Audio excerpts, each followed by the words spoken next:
Marathwada reason में 48 सीटें थी तो उसमें 36 सीटों पर बीजेपी ने क्लियर लीड ली हुई है और यहां भी शिंदे की भूमिका बेहद अहम हो जाती है। यहां पर उद्धव की भूमिका थी तो 10 सीटों पर वो सिमटते हुई महाविकास आघाड़ी यहां पर नजर आ रही है। अब जरा नॉर्थ महाराष्ट्र की बात कर लेते हैं। उत्तर महाराष्ट्र का स्कोर कैसा रहा इस बार? उत्तर महाराष्ट्र की 36 सीटें, 26 पर महायुति आगे, 10 पर महाविकास आघाड़ी आगे आपको दिखाई दे रही है। लगभग 2.5 गुना सीटें ज्यादा महायुति को नॉर्थ महाराष्ट्र के अंदर मिलती हुई दिखाई दे रही है। यहां पर ट्राइबल सीटें काफी हैं उत्तर महाराष्ट्र में और उन सीटों पर महायुति बेहतर करती हुई दिखाई दे रही है।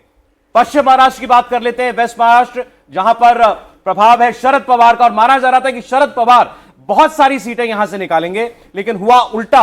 अजीत पवार, बीजेपी और एकनाथ शिंदे, क्योंकि वो भी यहां से कुछ सीटें लड़े थे, वो यहां पर काफी अच्छा करते हुए दिखाई दे रहे हैं। 66 में से 54 सीटों पर महायुति आगे दिखाई दे रही है। और ये मुंबई रीजन जहां से शिवसेना की शुरुआत हुई वहां पर भी देखिए कि सबसे क्लियर कट यहां पर नंबर्स जो हैं वो बीजेपी और शिंदे सेना के हक में जाते हुए मुंबई की 94 सीटें मुस्लिम बहुल सीटें और वहां पर पिछली बार सिर्फ 400 वोटों से हारे थे। नसीम खान जो कांग्रेस के कार्यकारी अध्यक्ष है और सीडब्ल्यूसी के भी उनको मेंबर बनाया गया, ठाणे कोंकण की लेकिन बात वहां कर पर देती वो हूं सचिन, क्योंकि ठाणे कोंकण में ही अब शिंदे जो हैं वो कितने ताकतवर हैं वो एक बार फिर से दिखा रहे हैं ठाणे कोंकण में, क्योंकि यहां उद्धव ठाकरे पूरी तरीके से नाकाम साबित हो रहे हैं। 34 सीटें महायुति 42 में से 34 सीटों पर लीड कर रही है।